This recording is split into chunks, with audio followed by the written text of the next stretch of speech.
ഇന്ന് നമ്മൾ പരിചയപ്പെടുന്നത് കേട്ടാൽ അത്ഭുതമെന്ന് തോന്നുന്ന കേരളത്തിലെ ഏറ്റവും വലിയ ഭക്ഷണപ്രിയനായിരുന്ന തീറ്റ മത്സരങ്ങളുടെ വസന്തങ്ങൾ തീർത്ത തൃശ്ശൂരുകാരുടെ സ്വന്തം ശാപ്പാട്ട് രാമൻ തീറ്ററപ്പായിയെക്കുറിച്ചാണ്.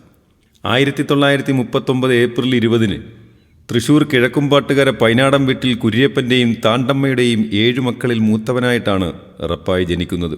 വിശപ്പ് കൂടപ്പിറപ്പായിരുന്ന റപ്പായി 9ാം ക്ലാസ്സിൽ പഠിച്ചുകൊണ്ടിരിക്കെ ഒരു ദിവസം വിശപ്പ് സഹിക്കവയ്യാതെ സ്കൂളിൽ നിന്നും ഇറങ്ങി ഓടി. അതോടെ പഠനം ഉപേക്ഷിച്ചു.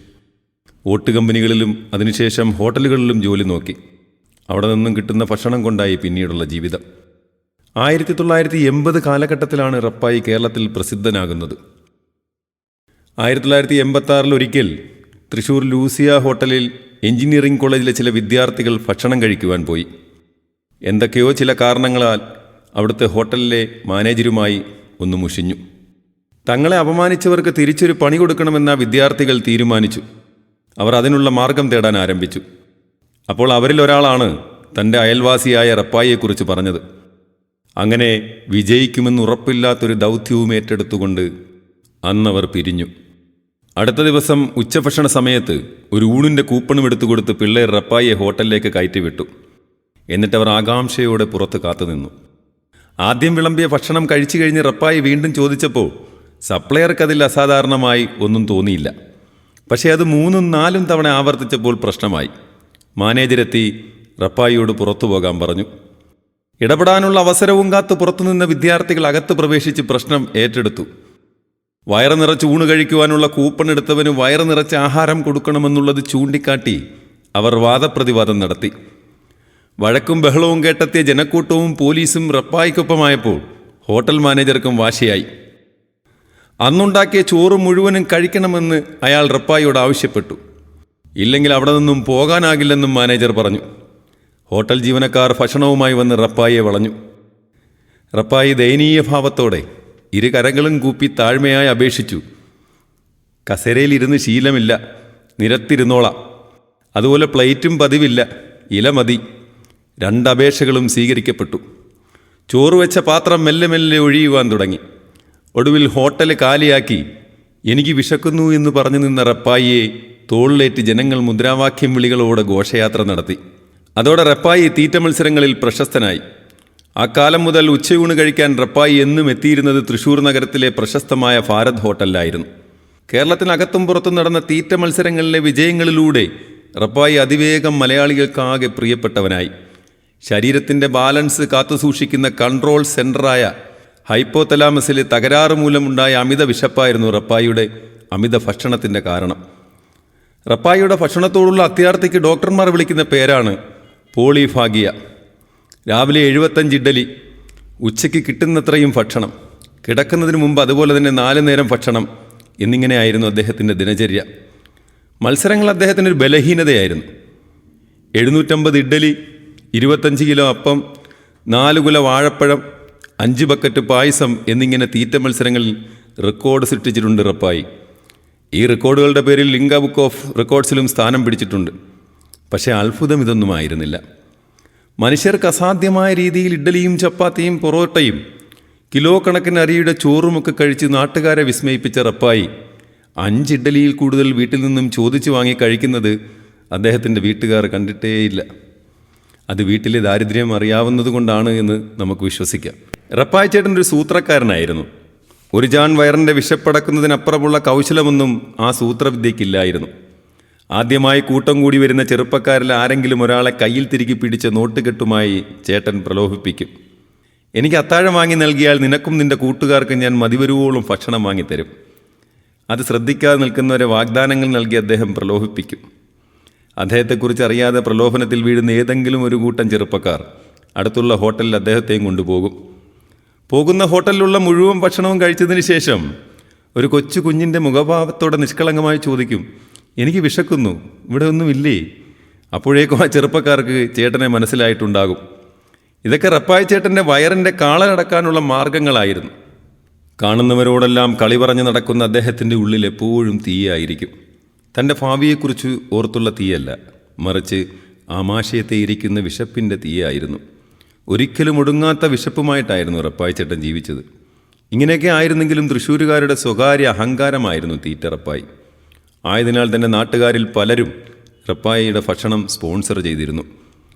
വലിയ ശരീരത്തിൻ്റെ ഉടമയാണെങ്കിലും നിഷ്കളങ്കമായ ചിരിയുമായി വരുന്ന റപ്പായിയെ കണ്ടാൽ രുചികരമായ ഭക്ഷണം വിളമ്പുന്ന ഏതൊരിടത്തും അദ്ദേഹത്തിനായി വാതിലുകൾ തുറന്നിട്ടിരുന്നു. തൃശ്ശൂർ സ്വരാജ് റൗണ്ടിൽ ഒരു കാലത്ത് നിത്യ കാഴ്ചയായിരുന്നു റപ്പായി ചേട്ടൻ. കുറ്റിത്താടിയും ചീകി ഒതുക്കാത്ത മുടിയുമായി വരുന്ന സാധാരണയിൽ കവിഞ്ഞൊരൽപ്പം മാത്രം വണ്ണമുള്ള ഒരു പാവം മനുഷ്യൻ. കയ്യിലെപ്പോഴും ഒരു സഞ്ചി ഉണ്ടാകും.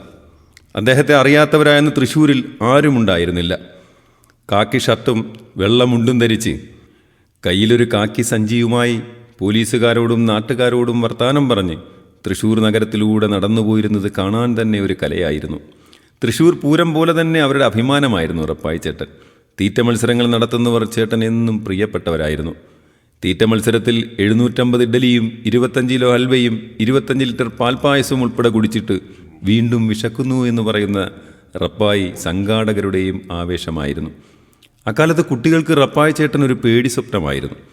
അന്നത്തെ അമ്മമാർ കുഞ്ഞുങ്ങൾ ഭക്ഷണം കഴിച്ചില്ല എങ്കിൽ വേഗം കഴിച്ചോ, ഇല്ലെങ്കിൽ തീറ്ററപ്പായി വന്ന് പിടിച്ചു തിന്നുമെന്ന് പറഞ്ഞ് കുട്ടികളെ കൊണ്ട് ഭക്ഷണം കഴിപ്പിക്കുമായിരുന്നു. പ്രശസ്തനായതിനു ശേഷം അദ്ദേഹത്തിന് ഭക്ഷണത്തിന് മുട്ടുവന്നിട്ടേയില്ല. രാവിലെ ഏതാണ്ട് 75 ഇഡ്ഡലിയോളമാണ് കഴിക്കുന്നത്. പിന്നെ ഒരു 11 മണിയാകുമ്പോഴേക്കും വിശക്കാൻ തുടങ്ങും. അപ്പോൾ വളരെ ലൈറ്റായി ഒരു 15 മസാല ദോശ കഴിക്കും.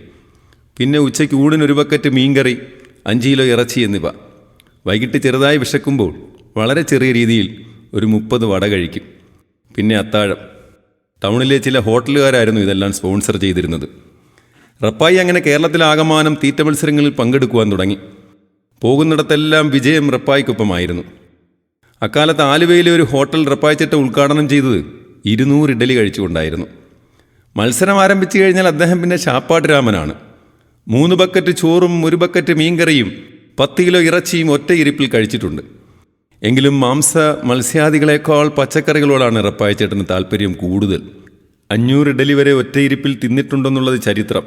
എങ്കിലും അദ്ദേഹം ഭക്ഷണത്തിനായി ആരുടെ മുന്നിലും കൈനീട്ടിയിട്ടില്ല. മറ്റു മാർഗങ്ങളില്ലാത്തപ്പോൾ സ്വന്തമായി ചായ അരിപ്പകൾ നിർമ്മിച്ച് അത് ചായക്കടകളിൽ നൽകി കാശിന് പകരം അവിടെ നിന്നും ലഭിക്കുന്ന ഭക്ഷണം കഴിച്ച് വിശപ്പടക്കുന്ന റപ്പായി ചേട്ടനെയും തൃശ്ശൂരുകാർ കണ്ടിട്ടുണ്ട്. തൃശ്ശൂർ ലൂസിയ ഹോട്ടലിലെ സംഭവത്തിന് ശേഷം പല ഹോട്ടലുകളിലും ഇവനെ സൂക്ഷിക്കുക എന്ന രീതിയിൽ റപ്പായി ചേട്ടൻ്റെ ഫോട്ടോ സ്ഥാപിച്ചിരുന്നു. ഇത് അന്നത്തെ DYSP ആയിരുന്ന എന്നെ ഡേവിഡ് ഇടപെട്ട് മാറ്റുകയുണ്ടായി. തീറ്റ മത്സരത്തിന് പോകുന്നതിന് മുമ്പ് റപ്പായി ചേട്ടൻ ഡേവിഡ് സാറിനോട് പറഞ്ഞിട്ടാണ് പോകാറുള്ളത്. പല തീറ്റ മത്സരങ്ങളിലും ഇഡ്ഡലിയിൽ മുട്ടുസൂചിയും മറ്റും കുത്തിവെച്ചിരുന്നത് പോലീസ് ഇടപെട്ട് തടയാനും എന്നെ ഡേവിഡുമായുള്ള ബന്ധം അദ്ദേഹത്തെ സഹായിച്ചു.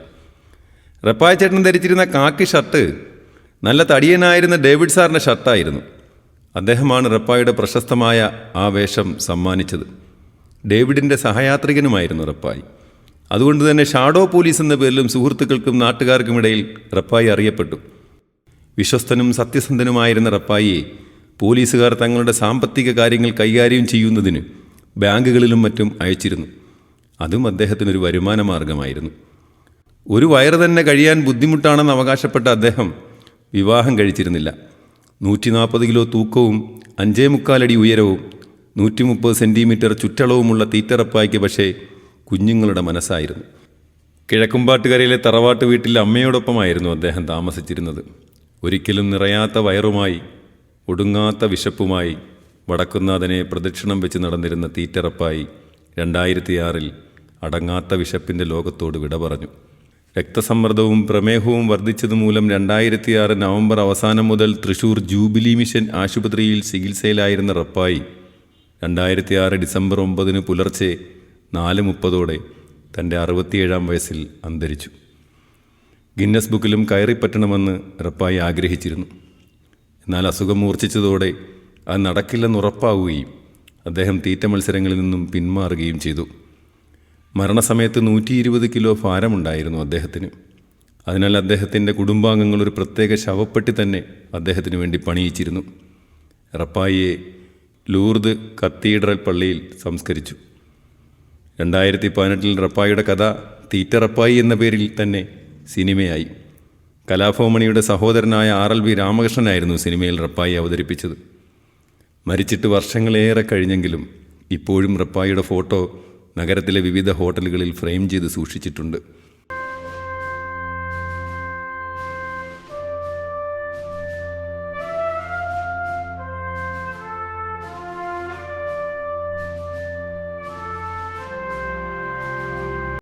കഥകൾ അവസാനിക്കുന്നില്ല, കാഴ്ചകളും.